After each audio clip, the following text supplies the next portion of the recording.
ክፍል 75 እንደሚከተለው ቀርቧል። ቬዚ እንግዲህ ከወትሮዋ ከምናውቃት ጸባዋ እጅጉን ተለውጣለች።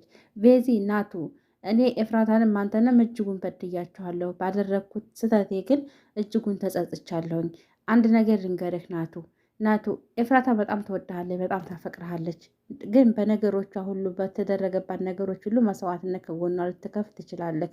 እኔም እንዳንዴት ከጎናችሁ ሁሉን ነገር ለመጋፈጥ አስረግጬ እነግርሃለሁ ብላ ቤዚ ለናታን ነገረችው። አሰላሙ አሌይኩም ወራህመቱላሂ ወበረካቱ። ውድና የተከበራችሁ የቻናል ቤተሰቦች ሰላም ጤና ይስጥልኝ።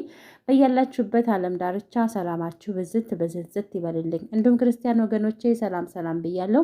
ለዚህ ቻናል አዲስ ከሆናችሁ ሰብስክራይብ፣ ላይክ፣ ሸር እንድታደርጉ በትህትና በአክብሮት ጠይቃለሁ ማለት ነው። እንዲሁም ነባሮች ሸር ላይክ ማድረጋችሁን አትርሱ። ስለምታበረታቱኝ እጅግ አድርጌ ነው የማመሰግነው። የሐረግ ድራማ ክፍል 75 እንደሚከተለው ቀርቧል። ያፌት ኤፍራታ ከነናታን ቤት ሂዳ ልብሷን ለማምጣት በሄደችበት ሰዓት በሰማበት ሰዓት እጅጉን ተናዶ ያፌት በኤፍራታ ላይ ትልቅ አደጋ ደርሶባታል። ቤተሰቡ ሁሉ በጣም ጭንቀትና ሀሳብ ላይ ናቸው። ናታን እሷ ጋር ተኝና እሷ ወዳና ፈቅዳ ከሄደች ለእኔ ደስታዋ ደስታዬ ነው። ነገር ግን ኤፍራታ አንድ ነገር ቢደርስባት ያፌት የሆነ ነገር አደረጋት ቢሉኝ የዛን ሰዓት ነው የያፌትን ህይወት ወይም ደግሞ የያፌት ህይወትም ሆነ የኔም ህይወት የሚቀጸፈው ብሎ ከአሁን ቀደም ተናግሮ ነበረ። አሁን ላይ ግን ያፌት ባደረገው እጅጉን ዘግናኝ በኤፍራታ ላይ ናታን ዝምታውን ሰብሯል። ጽዮን በጣም ባደረገችው ስህተቶቿ ሁሉ በጣም ይቅርታ ጠይቀቻት ኤፍራታን። ኤፍራታ እስከ ዛሬ ድረስ ባደረጓቸው ስህተቴ ሁሉ ባደረግኳቸው ጥፋቴ ሁሉ እጅጉን ተጸጽቻለሁ። እባክሽን ይቅርታ አድርግልኝ። አንቺ እኔም ሆነ ወንድሜም ሆነ ካላንቺ ባዶ ነን። ኤፍራታ እባክሽን ብዙ ነገሮችን እንዳሳለፍን ታውቂያለሽ። ብዙ ነገሮችንም ደግሞ ቃል ገብተሽልኛል። ከዳጊ ጋር ነገሮችን ሁሉ አብረን እንድንጋፈጥ ነገሮችን ሁሉ ከአንቺ በኩል መጥተው ቢጋፈጡብሽም ከሁላችንም ጋር ሆነሽ ነገሮችን ለመጋፈጥ ቃል ግቢልን ባልንሽ መሰረት ቃል ገብተሽልናል። ቃሉም ደግሞ አንቺ ሁሉ ነገር ብዙ ነገሮች ሊመጡብሽ ይችላሉ። ታሁን ቀደም ያፌት አባትሽን ገሎብሻል። እንዲሁም ደግሞ የእኛን ቤታችንን ዘርፎ ቤታችንን ደግሞ አስቀምጦ ለራሱ ባደረገበት ሰዓት ብዙ እጅጉን ልቡ ተሰብራለን። ነገር ግን እኔ በመካከል ያው በደረሰብኝ አደጋ ለማስታወስ ባልቻልኩበት ሰዓት እንግዲህ ነገሮችን ተደራርበው አንቺን ጥፋተኛ አንቺን እርኩስ ሌሎችን ቅዱስ ባደረግኩበት ሰዓት በአሁን ላይ በጣም ተጸጽቻለሁ። እባክሽን ኤፍዬ በጣም ይቅርታ አድርጌልኝ አለቻት። ኤፍራታን በጣም በድንጋጤ በጣም እኮ ተለይተሻለ፣ ምንድን ነው ማስታወስ ቻልሽ አለቻት። እኔ አንድ ሚስጥር ልንገርሽ፣ ወንድሜም ሆነ የቤቱም ሰው የማያውቀውን አንድ ሚስጥር ልንገርሽ ኤፍራታ። እኔ አሁን ላይ የበፊቷ ጽዮን ወይም ደግሞ ያቺ የጤናዋ ጽዮን ነኝ ያለሁትኝ። አሁን ላይ በጣም ደህና ነኝ። በጣም ለማስታወስ ነገሮችን ሁሉ ማስታወስ እንችያለሁኝ። ስለዚህ ይህንን ሚስጥር ደግሞ ለማንም እንዳትናገሪ። እኔ ወንድሜም ሐኪም ቤት ሂጂ ሆስፒታል ልውሰድሽ እያለ እያጨናነቀኝ ያለሁት። ነገር ግን እኔ አሁን ላይ ማስታወስ ወይም ደግሞ ነገሮችን ሁሉ ማስታወሴን ለማንም አልተናገርኩም ኤፍራታ። አሁን ላይ እኔ አንቺን ይቅርታ ወይም ደግሞ ስህተቶችን ሁሉ አምኜ በጣም ይቅርታ የጠየቅኩሽ ነገሮችን ሁሉ ስላስታወስኩ ነው። እባክሽን ይቅር በይኝ አለቻት። እሺ እኔ እኮ አንቺ እኮ ያው ማስታወስ ባልሻልሽበት ሰዓት እኔም እኮ ልቤ ተጎድቷል። እኔም ደግሞ አንቺ በተናገርሻቸው ሰዓት ደግሞ ተናግራኛለች ወይም ደግሞ ይህንን አስከፍታኛለ ያልኩበት ሰዓት ምንም ነገር የለም። ምክንያቱም አሞሻለሁ። ምክንያቱም ባለማስታወስሽ የምትናገሪውን ስለማታውቂ ምንም የተቀየምኩብሽ ነገር የለም አለቻት ኤፍራታ። ጽዮን እጅጉን ተደሰተች። አንድ ነገር ልንገርሽ ኤፍራታ፣ ያፌትን ለማግባት ወይም ደግሞ ያፌትን ብዙ በድሎች ብዙ ነገሮችን አድርጎሽ እሱን ለማግባት የተገደርሽበት ምክንያት ምንድን ነው? እስኪ አንድ ነገር ንገረኝ፣ አንድ ሚስጥር ንገረኝ እባክሽን። እውነት ያፌትን ወደሽውና አፍቅረሽው አይደለም፣ ነገር ግን የሆነ ነገር አስፈራርቶሽ ነው ብዬ አስባለሁኝ። ምናልባት ባለፈው ባገተብሽ ሰዓት የራቁት ፎቶ ወይም ደግሞ አንዳንድ ነገሮችን ይዞብሽ ይሆናል ብዬ ተጠራጠርኩኝ። አሁንም ሁለት ልብ ሆኛለሁኝ። ያደረገሽን ነገር ልትነግሪ ትችያለሽ? እባክሽን እንደምወድሽ ታውቂያለሽ አይደለ ኤፍዬ አለቻት። አዎ አውቃለሁኝ ነገር ግን ነገሮች ሁሉ አሁን ላይ ተደራርበውብኛል። አሁን ላይ ያፌትን ለማግባት የወሰንኩት ውሳኔ እጅጉን ከአቅሜ በላይ ስለሆነብኝ ነው። ያፌትም እኔን ለማግባት ብዙ 3 አማራጭ ሰጥሻለሁኝ አለኝ። አንደኛ ናታንን በህይወቱ ላይ እርምጃ አስወስድበታለሁ። ሁለተኛ እንዲሁም ደግሞ ናታንን በተቀጣይ ናታን በእስር ቤት ወይም ደግሞ በማረሚያ ቤት የእድሜ ልክ እስራት ወይም ደግሞ ህይወቱ እስከሚበሰብስ ድረስ በማረሚያ ቤት እንዲበሰብስ አስደርገዋለሁ። ሶስተኛ ደግሞ አንቺን አግብቼ መኖር እፈልጋለሁ። ከዚህ ከ3ቱ ምረጭ ሲለኝ እኔ ከሁለቱ የናታን ችግርና መከራ የናታንን ህይወት ስለምፈልግ እኔን ያፌትን ለማግባት ተገድጃለሁ እንጂ ያፌትን እውነት ወድጀው አፍቅሬ ይመስልሻል አለቻት። ጽዮን በጣም ደነገጠች። በምን ምክንያት ምን አድርጎ ነው ወንድሜ? ምን ሰርቶ ነው ወንድሜ? አለ ጽዮን። ጽዬ አንድ ነገር እንገርሽ፣ ባለፈው በስራ ጉዳይ ናታን ከቤት ወጥቶ ነበረ። በዛ በሄደበት እሱ ግን ሰውን አስፈልጎ ወደ ሌላ ቦታ ያስወሰደው ያፌት ነበረ። ናቱ በሌላ ቦታ በሄደበት ሰው ገለሃል ብሎ በቪዲዮ ቀርጾ ናታን ሰው የመግደል መረጃ ሚሞሪ ይዞበታል። ስለዚህ ያንን ቪዲዮ ሳይ እጅጉን ተደናገጥኩኝ። ይህን እንደዚሁም 3 አማራጭ ሰጠኝ። ከ3 አማራጭ እሱን ለማግባት ወሰንኩ። ይሄ ነው ያለው ነገር። እባክሽን ይህንን ሚስጥር ግን ለማንም እንዳታወሪ፣ ለናታንም እንዳትነግሪው እዚህ አለቻት።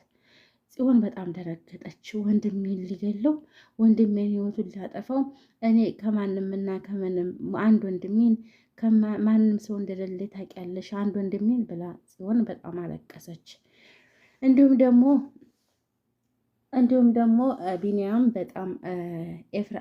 ቢኒያም ጽዮንን በጣም እንደሚወዳት በጣም እንደሚያፈቅራት ከጊዜ በኋላ ፍቅሯ ሀይሎበት የሰርጉ ዕለት ከተገናኙ ወዲህ አልተገናኙም። ይደውልላታል፣ ስልክ አታነሳም። ቴክስት ያደርግላታል፣ ቴክስቱን እያየች ዝም ትላለች። ቢኒያም በጣም ተጨንቋል። ቆይ ምን አጥፍቼ ነው? ምን አድርጎ ነው ብለዋት ነው እንደዚህ? ቴክስትን ሳደርግላት ቴክስቱን አትመልስም፣ ስደውልላትም አትመልስም። ምን አጥፍቼ ነው ብሎ ተደናግሯል። እገኒ ቤት ሄደ። ገኒ በጣም ሰላም ቢኒ እንዴት ነህ? እንኳን ደህና መጣህ አለችው። እንኳን ደህና ቆየሽ ገንዬ አንድ ነገር ልንገርሽ፣ ጽዮን እኮ ስልክ አታነሳልኝም። ስደውልላት በፍጹም ደስተኛ አይደለችም። ስደውልላት ስልክ አታነሳም። ቴክስት ሳደርግላት ቴክስት አትመልስም። ኦንላይን ሳያት ኦንላይን አይቻት ቴክስት ሳደርግላት ቴክስቱን አይታት ዝም ትላለች።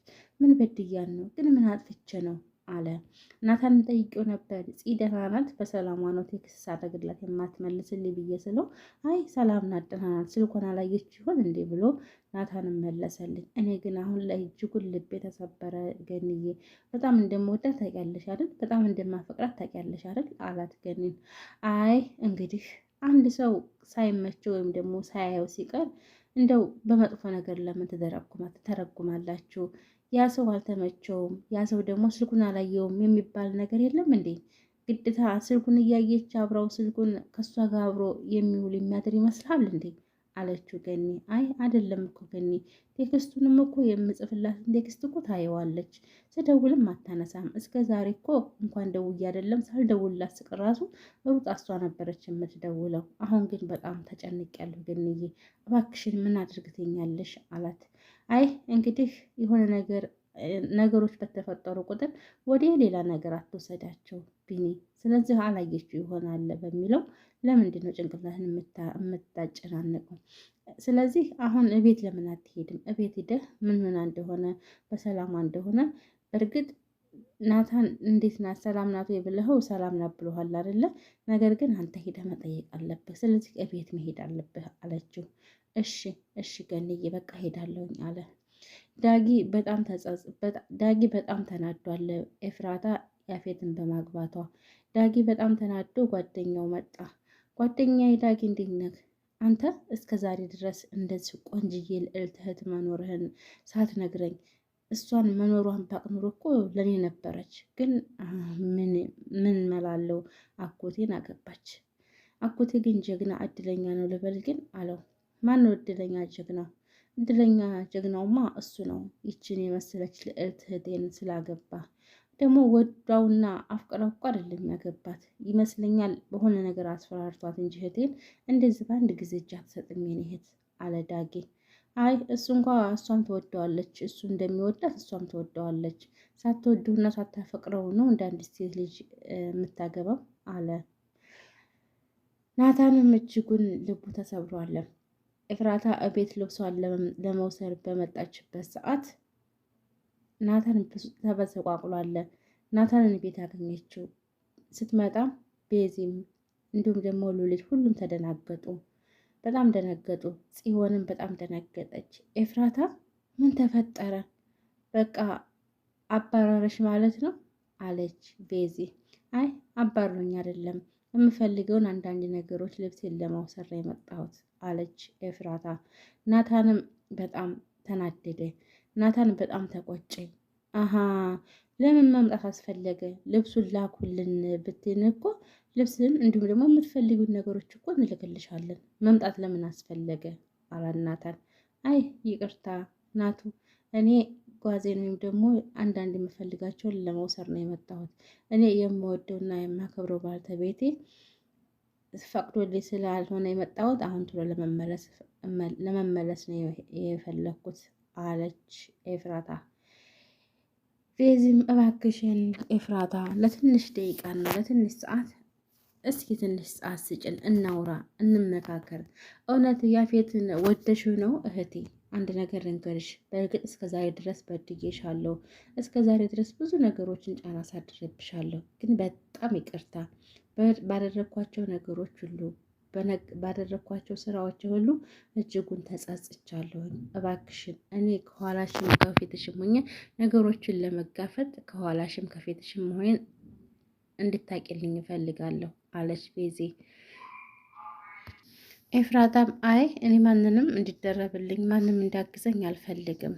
እኔ አሁን ወደ ቤቴ መመለስ ፈልጋለሁ። መፈልጋቸውን ነገሮች ለመውሰድ ስለሆነ የመጣሁት አሁን ቀጥታ ወደ ቤቴ መመለስ ነው የምፈልገው አለች ኤፍራታ። ቤዚም ትመለሻለሽ እኮ ኤፍራታ፣ ብቻ ለምንድን ነው የማትረጭን? ነገሮችን ሁሉ ለምን ወደ መልካም ነገሮች አንቀይራቸውም? አለችና ቤዚ በጣም ተናደደች። ናታን መምጣት አይጠበቅብሽም ነበር ብሎ ስላላት አንተ እኮ ለእኔ ብዙ ነገሮችን መስዋዕት ታደርግልኛለህ ብዬ ባልኩበት ሰዓት አንተ እኮ ሸሽተሃል። አንተ እኮ ፈሪ ነህ። አንተ ማለት እኮ ራስ ወዳድ ነህ። አንተ ማለት ራስ ወዳድ ነህ ብላ ኤፍራታ ናታንን መለሰችለት። ናታንም እኔ ራስ ወዳድ እኔ አንቺ ወደሽና አፍቅረሽ አንቺ ይገባኛል ሊሆነኛል ብለሽ የመረጥሽውን ትዳርሽን እኔ ደግሞ ለአንቺ እማልገባ መሆኔን ሳቅ ራሴን ችዬ በራሴ ገለል ብዬ ህይወትን እየኖርኩ ነው።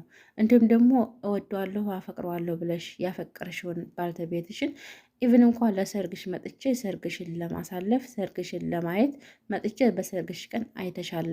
ስለዚህ ከኔ ምንድን ነው የምትፈልጊው? አላት ናታን።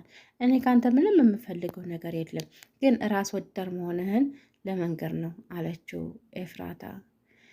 ናታንም በጣም ተናደደ። ናታን ግድግዳውን በቦክስ እያለ ግድግዳው ጋር ሲጋፈጥ በነበረበት ሰዓት እጆቹ ሁሉ በደም ተለወሱ። ኤፍራታም የሆነ ደቂቃ አየችውና ናቱ የኔ ሚስጥረኛ የኔ ናታን ምን ነው ምን ሆነ? እጅህ እኮ ደምቷል። ፌዚ እጁን አይተሸዋል አለቻት። ጽዮንም አየችውና ወንድሜ ምን ተፈጥሮ ነው?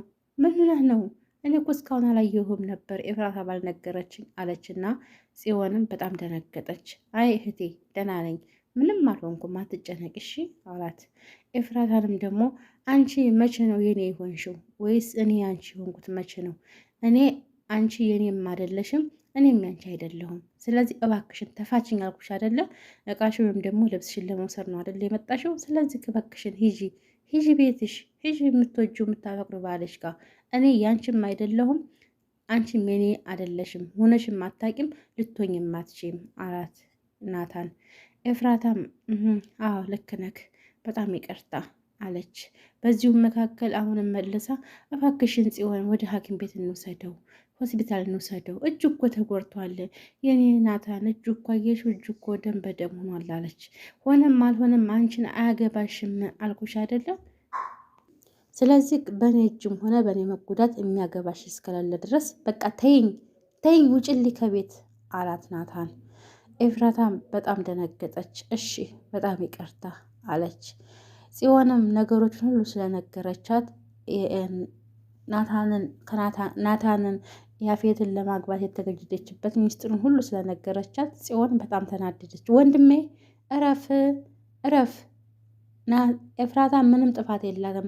ነገሮች ሁሉ ሲገቡ በኋላ ትጸጸትበታለች። ያልሆነ ነገር አታውራ። እረፍ ወንድሜ እረፍ አለችው። አይ እህቴ እንግዲህ ዝም በይ። እኔ የተሰማኝን የደረሰብኝን ነው አይደል የተናገርኩት። ስለዚህ ለእኔም ጊዜ ስጡኛ አለ ናታን። እንዲሁም ደግሞ ቤዚ በጣም ሉሊት አዲስ ሙሽራ አስወጥቶ ጣለሽ፣ በቃ ውጭልኝ ብሎ መጣሽ አይደለ አለቻት። ናታንም አንተ ቆራጡ ነግ ከጎኗ ነግ የምትጋፈጠው መቼ ነው? ሁልጊዜ ራስ ወዳድ ነግ። እውነቷን ነው አለች። አንቺ ሴትዮ መጀመሪያ ላይ አንቺን ህይወትሽን አጥፍቼ ወዴን ያፌት ከምረማመድ እባክሽን በዝምታ እንኳ ተባበልኝ። ዝምታ ራሱ አንድ ትልቅ ነገር ነው አላት። ቤዚም አንቺ ሴትዮ አታርፊም? በቃ የእኛን ውድቀትና የእኛን ሳቅን የእኛን ለቅሶና የእኛን አንገታችን መሰበር ነው አንቺ የምትፈልጊው አለቻት። አረን አይደለም፣ እኛ እኮ አዲስ አማሻችን እኮ እንዴት ትናንትና አግብታው ዛሬ እንዴት ወደ ቤት ሸኛት ብዬ እኮ ነው አለች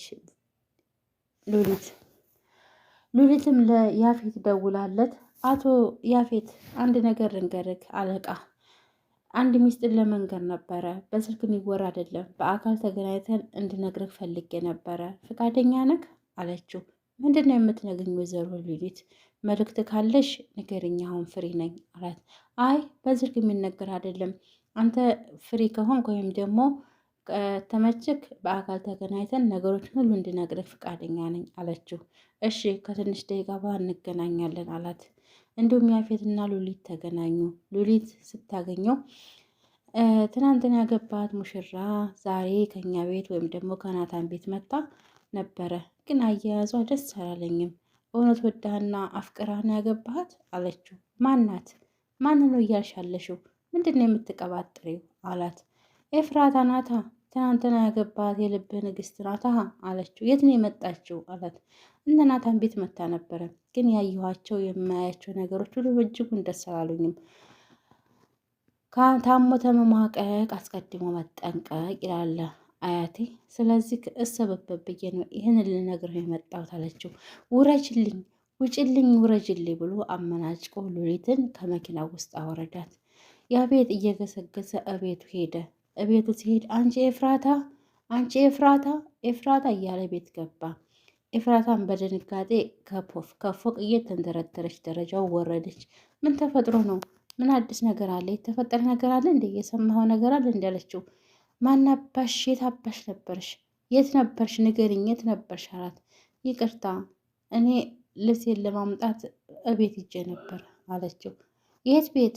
እኔን ሳታስፈቅጂ ነው ሄድሽው ብሎ አንገቷን ጉሮሯን አንቆ ኤፍራታን ህይወቷን አደጋ ላይ ወጣላት። ኤፍራታ እውነት ትሞት ይሆን ወይስ ትድን ይሆን ወይስ እንደዛ አድርጓት ህይወታቸው ይቀጥል ይሆን የሚለውን በክፍል 76 ይዘን እስከምንመጣ ድረስ ቸር ሰንብቱ።